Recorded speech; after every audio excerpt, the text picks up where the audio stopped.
दोस्तों RRB NTPC CBT 1 जो कि previous year question daily practice से चलाया जा रहा है स्नातक और गैर स्नातक स्तरीय का जो पिछला बार एग्जाम हुआ था दोस्तों 8/4/2021 का दोस्तों ये पेपर है।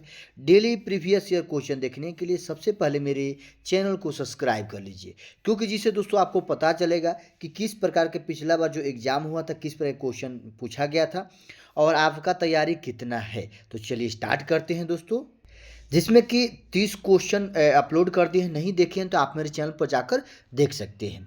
देखिए 31 से स्टार्ट करते हैं कि एक संख्या का 3/5 भाग दूसरी संख्या से 10 अधिक है। यदि पहली संख्या के 3/7 भाग से 8 घटाया जाता है तो प्राप्त संख्या दूसरी संख्या के आधे से 4 कम होती है। तो दोनों संख्याओं का योग ज्ञात कीजिए। तो देखिए दोस्तों, इसका जो करेक्ट आंसर आएगा ऑप्शन नंबर बी 57 आएगा। तो आप लोग सबसे पहले देखिए किस प्रकार ये बनाया गया है कि मान लीजिए कि पहली संख्या x है, दूसरी संख्या y है। प्रश्नानुसार जो बोला गया है देखिए, जिसमें कि बोला गया है कि पहली संख्या का 3/5 भाग, यानी पहली संख्या x है, 3/5 भाग x हो गया। दूसरी संख्या के आधे से, यानी दूसरी संख्या क्या है, y है, इसके आधे से घटाया जाता है तो 10 अधिक है, यानी 10 हो गया। हल कीजिएगा, समीकरण 1 हो जाएगा। उसके बाद ये पहली संख्या का 3/7 भाग से 8 घटाया जाता है तो प्राप्त संख्या दूसरी संख्या क्या 4 कम होती है, तो ये दूसरा समीकरण हो जाएगा। हल कीजिएगा दोस्तों, दोनों संख्याओं का मान निकाल के जोड़ दीजिए। चलिए अगला क्वेश्चन है, क्वेश्चन नंबर 32 है कि भारत और नेपाल दोनों देशों से होकर बहने वाली नदी मेची इनमें से किसकी सहायक नदी है। तो दोस्तों मेची है, मेची नदी किसकी सहायक नदी है, option number D Mahananda. Mahananda की है जो कि सहायक नदी है। बिहार राज्य के किशनगंज जिले में महानंदा से मिल जाती है।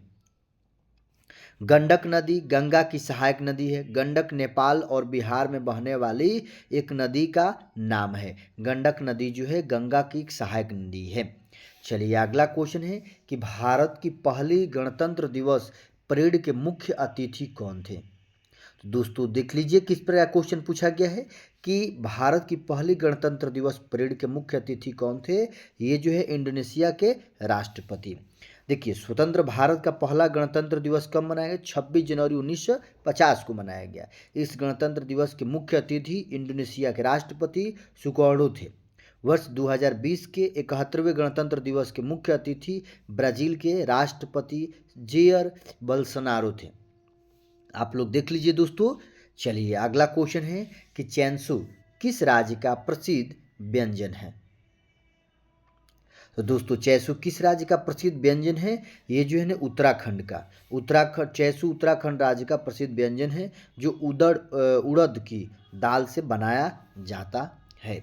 चलिए अगला क्वेश्चन है कि किस स्वतंत्रता सेनानी ने मुंडक परिषद के से लिए गए सब सत्यमेव जयते को लोकप्रिय बनाया। देखिए मदन मोहन मालवीय ने जो है दोस्तों, मदन मोहन मालवीय ने मुंडक परिषद से लिए गए सत्यमेव जयते शब्द को लोकप्रिय बनाया था। सत्यमेव जयते भारत का राष्ट्रीय आदर्श वाक्य है। अगर पूछा जाए कि भारत का राष्ट्रीय आदर्श वाक्य कौन सा है तो सत्यमेव जयते है, जिसका अर्थ है सत्य की सदैव विजय होती है। यह भारत के राष्ट्रीय प्रतीक के नीचे देवनागरिक लिपि में अंकित है। अगला क्वेश्चन है, दिया गया है 36 है कि दो कारें हैं शहर ए से क्रमशः सुबह 8:30 बजे और सुबह 8:45 से शहर बी के लिए निकलती है। ये कारें क्रमशः 45 किलोमीटर प्रति घंटा और 54 किलोमीटर प्रति घंटा की चाल से चलती है। शहर ए से कितने किलोमीटर की दूरी पर दोनों कार एक साथ होगी। तो दोस्तों ये देख लीजिए, जो कि ये चाल दिया गया 45 किलोमीटर 54 किलोमीटर, जबकि एक ए से रवाना होती है 8:30 बजे, दूसरी होती है सुबह 8:45 में। तो इसका correct answer option number B आएगा 67.5, जो कि इसकी दोनों दूरी एक साथ मिलेगी। आप लोग देख लीजिए किस प्रकार ये बनाया गया है। चलिए अगला क्वेश्चन है कि जल में खाली स्थान मिलाकर जल की अस्थायी कठोरता को दूर किया जा सकता है। तो दोस्तों जल में क्या मिलाकर उसकी अस्थायी कठोरता को दूर किया जा सकता है? ये जो है वाशिंग सोडा। वाशिंग सोडा का दोस्तों इसका सूत्र होता है Na2CO3। वाशिंग सोडा को सोडियम कार्बोनेट बोलते हैं, जो कि जल में अस्थायी कठोरता को दूर करने के लिए वाशिंग सोडा का प्रयोग किया जाता है। इसका उसी को सोडियम कार्बोनेट यानी Na2CO3 का उपयोग बोला जाता है। जल के अस्थायी कठोर उसमें घुले कैल्शियम, मैग्नीशियम सल्फेट, नाइट्रेट व क्लोराइड लवणों के कारण होती है। चलिए अगला क्वेश्चन है 38 है कि निम्नलिखित समांतर श्रेणी में के का मान ज्ञात कीजिए। तो दोस्तों इसमें के का मान बताना है। तो इसका correct answer option number D आएगा -25। तो आप लोग देख लीजिए किस प्रकार बनाया गया है। अगला क्वेश्चन देखते हैं कि हैदराबाद किस पठार में स्थित है। तो दोस्तों हैदराबाद शहर जो है किस पठार में है? ऑप्शन नंबर ए दक्कन के पठार में, जो कि हैदराबाद किस नदी पर है? तो मूसी नदी के तट पर स्थित है। हैदराबाद अगर पूछा जाए कि हैदराबाद किस नदी के तट पर स्थित है? मूसी नदी के तट पर। हैदराबाद तेलंगाना राज्य की राजधानी तथा हैदराबाद भारत का चौथा सबसे अधिक आबादी वाला शहर है। अगर पूछा जाए कि भारत का चौथा सबसे अधिक आबादी वाला शहर कौन सा है? हैदराबाद है। चलिए अगला क्वेश्चन है क्वेश्चन नंबर 40 है कि 391 लड़कों और 323 लड़कियों को इस प्रकार समूहों में बांटा जाता है कि प्रत्येक समूह में सदस्यों की संख्या समान है तथा किसी भी समूह में या तो केवल लड़के हैं या केवल लड़कियां हैं। इस प्रकार बनाए गए समूहों की न्यूनतम संख्या ज्ञात कीजिए। तो इसका देख लेते हैं। तो इसका correct answer option number B आएगा 42। देखिए लड़कों की संख्या इतनी है, लड़कियों की संख्या इतनी है। सर्वप्रथम लड़कों या लड़कों के समूह ज्ञात करने के लिए उसका सबसे पहले एचसीएफ निकालेंगे। क्या? एचसीएफ निकालेंगे, जो एचसीएफ हो जाएगा 17। आप लोग देखिए किस प्रकार बनाया गया है। चलिए अगला क्वेश्चन देखते हैं कि यदि ए का अर्थ घटाना है, बी का अर्थ जोड़ है, सी का अर्थ भाग है, डी का अर्थ गुणा है, तो आपको दोस्तों ये जो है ना दिया गया बी सी डी ए, तो इसके स्थान पर ये पुट करके रखना है उसका जो अर्थ दिया गया है, उसके बाद हल करना है। Correct answer option number D आ जाएगा। अगला क्वेश्चन है यदि 10.8 के x% का मान 32.4 के बराबर है तो x का मान ज्ञात कीजिए। Correct answer option number C आएगा। चलिए अगला क्वेश्चन है कि संयुक्त राष्ट्र विकास कार्यक्रम की स्थापना किस वर्ष में हुई थी? यूएनडीपी। देखिए संयुक्त राष्ट्र विकास कार्यक्रम की स्थापना कब हुई थी दोस्तों? इसका जो है ना करेक्ट आंसर ऑप्शन नंबर ए आएगा 1965 में। अगर पूछा जाए संयुक्त राष्ट्र विकास कार्यक्रम की स्थापना 22 नवंबर 1965 को और संयुक्त राष्ट्र संघ की स्थापना 24 अक्टूबर 1945 को। संयुक्त राष्ट्र संघ की स्थापना 24 अक्टूबर 1945 को और संयुक्त राष्ट्र विकास कार्यक्रम की स्थापना 1965 में। चलिए अगला क्वेश्चन है क्वेश्चन नंबर 44 है कि भारत में स्थित 2 अंतरिक्ष प्रक्षेपण केंद्रों में से एक श्रीहरिकोटा कहाँ स्थित है? तो श्रीहरिकोटा कहाँ स्थित है दोस्तों? आंध्र प्रदेश में। अगर पूछा जाए कि श्रीहरिकोटा कहाँ स्थित है तो आंध्र प्रदेश के तट पर एक द्वीप है। भारत का एकमात्र उपग्रह प्रक्षेप केंद्र है जो सतीश धवन अंतरिक्ष केंद्र में है, जहां से ध्रुवीय उपग्रह प्रक्षेपण और भूतुल्यकालीन उपग्रह प्रक्षेपण यान का उपयोग कर उपग्रहों का प्रक्षेपण किया जाता है। चलिए अगला क्वेश्चन है मैथ से है कि एक वर्गाकार मैदान के विकर्णतः एक बाड़ का निर्माण किया जाता है। यदि वर्गाकार मैदान का क्षेत्रफल 2 किलोमीटर स्क्वायर है तो बाड़ की लंबाई ज्ञात कीजिए। तो इसका जो है करेक्ट आंसर ऑप्शन नंबर ए आएगा। देख लीजिए किस प्रकार बनाया गया है। चलिए अगला क्वेश्चन दोस्तों क्वेश्चन नंबर 46 है कि दिया गया है मान ज्ञात करना है। तो ये समीकरण है, हल कीजिए। Correct answer option number A आ जाएगा। अगला क्वेश्चन है दोस्तों इसका भी मान ज्ञात करना है, ऑप्शन नंबर डी आएगा करेक्ट आंसर। बनाइएगा बोर्ड मास से। चलिए अगला क्वेश्चन है कि बैरम खां का बेटा था जिसने अकबर के दरबार में महत्वपूर्ण भूमिका निभाई।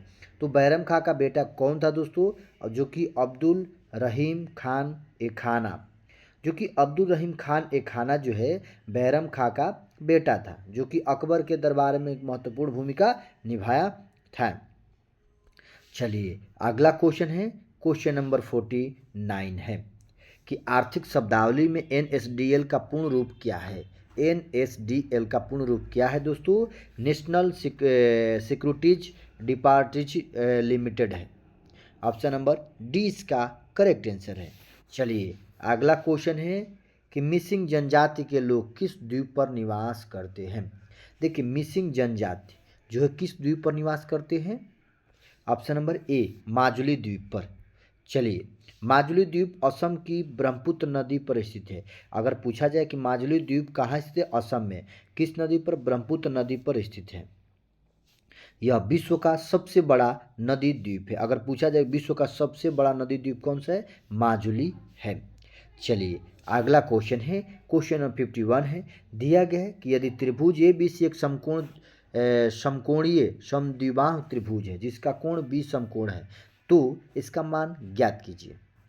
Correct answer option number D आएगा। अगला क्वेश्चन दिया गया दोस्तों, 4 वर्ष पहले राम और श्याम की आयु का अनुपात 13:9 था। अब से 8 वर्ष बाद उसकी आयु का अनुपात 4:3 होगा, तो उनकी वर्तमान आयु का अंतर ज्ञात कीजिए। तो देखिए दोस्तों 4 वर्ष पहले जो है ना, राम और श्याम की आयु कितनी थी? 13:9 है। अब 8 वर्ष बाद, यानी 4 वर्ष पहले था, अब 8 वर्ष बाद, तो ये 8 वर्ष बाद कितना हो गया? 4:3 हो गया। तो वर्तमान आयु ज्ञात कीजिए। तो दोस्तों correct answer option number D आएगा 16। बनाइएगा। चलिए अगला क्वेश्चन है कि गज्जो उमरा की माता है। जो रीजनिंग से है दोस्तों, गज्जो उमरा की माता है, मुन्नी सुमो की माता है, शाहिद हिफजान के पिता है, मुन्नी हिफजान की बुआ और उमरा की मौसी है। तो गज्जो का शाहिद से क्या संबंध है? तो दोस्तों 53 का कमेंट बॉक्स में आंसर बताइएगा। चलिए अगला क्वेश्चन है दोस्तों, वीडियो अच्छा लग रहा है तो लाइक कीजिए, सब्सक्राइब कीजिए। चलिए अगला क्वेश्चन, भारत में पंचवर्षीय योजनाओं के अंतिम मंजूरी खालिस्तान द्वारा प्रदान की जाती है। तो इसका जो correct answer option number D है, राष्ट्रीय विकास परिषद। चलिए अगला क्वेश्चन है, देखिए सबसे पहले इसमें जो कि 6 अगस्त 1952 को राष्ट्रीय विकास परिषद का गठन किया गया। अगर पूछा जाए कि राष्ट्रीय विकास परिषद का गठन कब किया गया?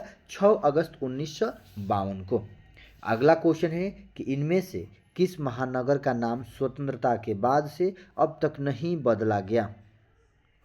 ये दिल्ली का दोस्तों नाम नहीं बदला गया, जो कि भारत की राजधानी कलकत्ता से दिल्ली 1912 में स्थानांतरित की गई थी। अगर पूछा जाए जो कि भारत की पहली राजधानी कौन थी? कलकत्ता से दिल्ली कब स्थानांतरित की गई? 1912 में स्थानांतरित की गई थी। और इसमें जो कि इस नगर की स्थापना तोमर वंशीय राजा अनंगपाल तोमर ने की थी। अगर पूछा जाए दिल्ली की स्थापना किसने की? राजा जो कि अनंगपाल तोमर ने की थी। चलिए अगला क्वेश्चन है कि इनमें से ब्रिटिश पार्लियामेंट का प्रथम भारतीय सदस्य था। तो दोस्तों 56 का भी कमेंट बॉक्स में बताइएगा, जो कि इजी क्वेश्चन है कि कौन सा ब्रिटिश पार्लियामेंट का प्रथम भारतीय सदस्य था। चलिए अगला क्वेश्चन, चलिए जिसमें कि दिया गया है दोस्तों, जलियांवाला बाग हत्याकांड के लिए जिम्मेदार जनरल डायर की हत्या इनमें से किसने की थी? देखिए दोस्तों जनरल डायर की जो हत्या है किसने की थी? ऊधम सिंह ने की थी। कब? जलियांवाला बाग हत्याकांड जो है कि 13 अप्रैल 1919 को हुआ था। सबसे पहले तो जलियांवाला बाग हत्याकांड कहाँ हुआ था? अमृतसर में। कहता कि जलियांवाला बाग कहाँ हुआ था? अमृतसर पंजाब में। कब हुआ था? 13 अप्रैल 1919 को हुआ था। किसके आदेश पर? जो कि वहाँ का जनरल डायर कौन था? ऊधम सिंह था, सरदार ऊधम सिंह था। जबकि 21 वर्ष पश्चात, जो कितने साल? 21 साल बाद 13 मार्च 1940 को लंदन के कॉक्सटन हॉल में सरदार ऊधम सिंह ने जलियांवाला बाग हत्याकांड के जिम्मेदार गवर्नर माइकल ओडायर को गोली मार दी। 31 जुलाई 1940 को उन्हें फांसी दी गई। देखिए ऊधम सिंह को फांसी कब दी गई? 31 जुलाई 1940 को। और ये ऊधम सिंह कब मारे थे उनको? 13 मार्च 1940 को लंदन में। चलिए अगला क्वेश्चन है दोस्तों, क्वेश्चन नंबर 58 है, जो कि आपको हल करना है। Correct answer option number A आ जाएगा। चलिए अगला क्वेश्चन है, क्वेश्चन नंबर 59 है। नीचे दिए गए 4 समूहों में से 3 किसी तरह से संगत है, एक असंगत है। तो यहाँ देख लेते हैं, जिसमें कि दोस्तों ये दिया गया है, आप लोग देख लीजिए। इसका जो correct answer option number C आएगा, जो कि ए बी और डी ये संगत है और सी जो है एक असंगत है। अगला क्वेश्चन है, क्वेश्चन नंबर 60 है। यदि अंग्रेजी वर्णमाला के बाएं से दाएं की ओर हर तीसरा अक्षर हटा दिया जाता है तो प्रत्येक नई श्रृंखला के दाईं ओर बढ़ावा अक्षर कौन सा होगा। दोस्तों ये आपको बताना है कि अंग्रेजी वाला माला के बाएं से अगर दाएं की ओर, अगर ये बाएं से दाएं की ओर हर तीसरा अक्षर हटा दिया जाए, तीसरा अक्षर हटा देते तो नई श्रृंखला में दाईं ओर से यानी इधर से पूछा गया बढ़ावा अक्षर कौन सा होगा। तो बनाइएगा, correct answer option number D आएगा। तो दोस्तों ये 60 क्वेश्चन कंप्लीट होता है। अगर वीडियो अच्छा लगे तो लाइक, सब्सक्राइब, शेयर जरूर करें। जय हिंद, वंदे मातरम।